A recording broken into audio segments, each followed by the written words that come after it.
নমস্কার বন্ধুরা, আমি ঝর্ণা। ঝর্ণা সিম্পল রেসিপির আরেকটা নতুন ভিডিওতে আপনাদের সবাইকে স্বাগতম জানাই। কেমন আছেন সবাই? আশা করছি ভালো আছেন। আজকে আমি মুচমুচে মজাদার ফুলকপির পকোড়া রেসিপি নিয়ে হাজির হয়েছি।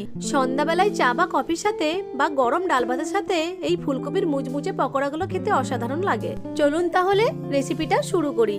ফুলকপির পকোড়া বানানোর জন্য প্রথমেই আমি একটা ফুলকপিকে ছোট ছোট টুকরো করে কেটে নিয়েছি। এখন একটা বলে 1 লিটার মতো গরম জল নিয়ে নিচ্ছি। গরম জলের মধ্যে দিয়ে দেব 1 চামচ লবণ। লবণটাকে জলের সাথে ভালো করে মিশিয়ে নেব। এবার কেটে নেওয়া ফুলকপির টুকরোগুলোকে এই নুন আর গরম জলে ডুবিয়ে 10 থেকে 15 মিনিট মতো রেস্টে রেখে দেব। এইভাবে গরম নুন জলে ফুলকপির টুকরোগুলোকে ডুবিয়ে রাখলে ফুলকপির মধ্যে যদি কোনো পোকা থাকে সেই পোকাগুলো ফুলকপি থেকে বার হয়ে আসবে।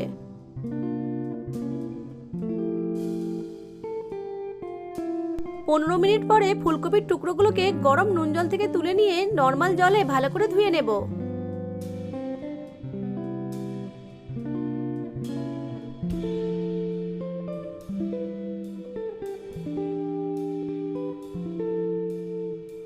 ফুলকপির টুকরোগুলোকে নর্মাল জল দিয়ে ভালো করে ধুয়ে নিয়েছি। এবার এর মধ্যে কিছু মশলা যোগ করে দেব। প্রথমে দিয়ে দিচ্ছি 1 চামচ আদা বাটা, দিয়ে দেব 1 চামচ রসুন বাটা, 1 চামচ লাল লঙ্কার গুঁড়ো। লঙ্কার গুঁড়োটা আপনারা আপনাদের প্রয়োজন মতো দেবেন। দিয়ে দেব 1/2 চামচ হলুদ গুঁড়ো, 1/2 চামচ জিরে গুঁড়ো, 1/2 চামচ ধনে গুঁড়ো, 1/2 চামচ গোলমরিচের গুঁড়ো। দিয়ে দেব কিছু ধনেপাতা কুচি। পকোড়াতে একটা টক মিষ্টি ভাব আনার জন্য দিয়ে দেব 3 চামচ টমেটো সস। আপনারা চাইলে এটা স্কিপও করতে পারেন। এখন সব মশলাগুলোকে ফুলকপির সাথে খুব ভালো করে মেখে নেব।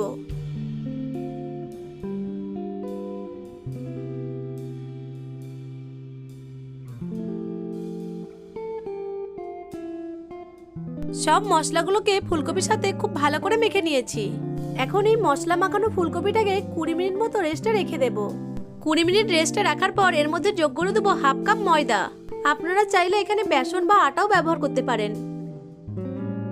দিয়ে দেব 4 চামচ কর্নফ্লাওয়ার। কর্নফ্লাওয়ারের পরিবর্তে আপনারা চালের গুঁড়োও ব্যবহার করতে পারেন।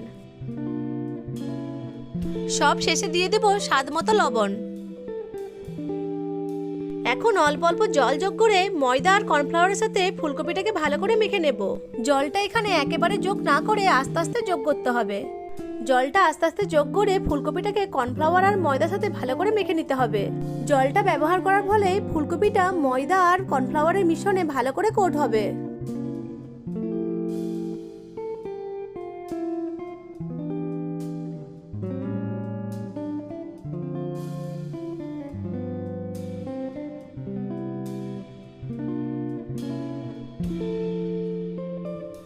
ফুলকপির টুকরোগুলোকে ভালো করে মেখে নিয়েছি। এখন এগুলোকে ভেজে নেব।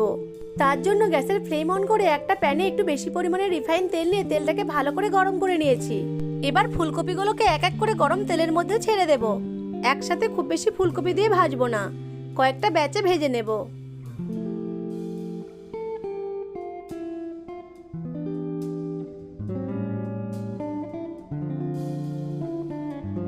ফুলকপিগুলোকে দেওয়ার সাথে সাথে নাড়বো না। এক পাশ একটু শক্ত হয়ে গেলে উল্টিয়ে অপর পাশটিও ভেজে নেব। আর এই ফুলকপিগুলোকে মিডিয়াম ফ্লেমে রেখে ভেজে নেব। ফুলকপিগুলোকে লো ফ্লেমে ভাজলে ফুলকপিগুলো অনেকটা তেল অ্যাবজর্ব করে নেবে। আর হাই ফ্লেমে ভাজলে ফুলকপিগুলো ভেতর থেকে ভালো করে কুক হবে না।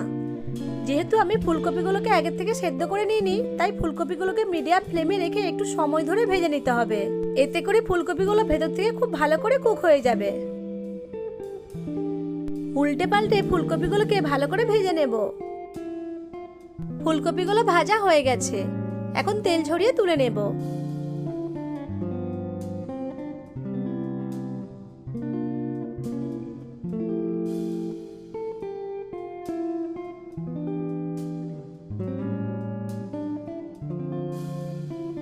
এইভাবে এক এক করে সব ফুলকপিগুলোকে ভেজে নেব।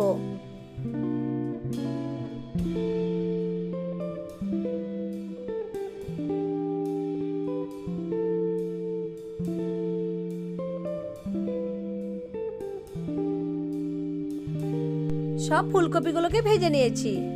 এখন ফুলকপির পকোড়াগুলোকে একটা প্লেটে টমেটো কেচাপের সাথে সার্ভ করে দিয়েছি। আশা করছি আজকের রেসিপিটা আপনাদের কাছে ভালো লেগেছে।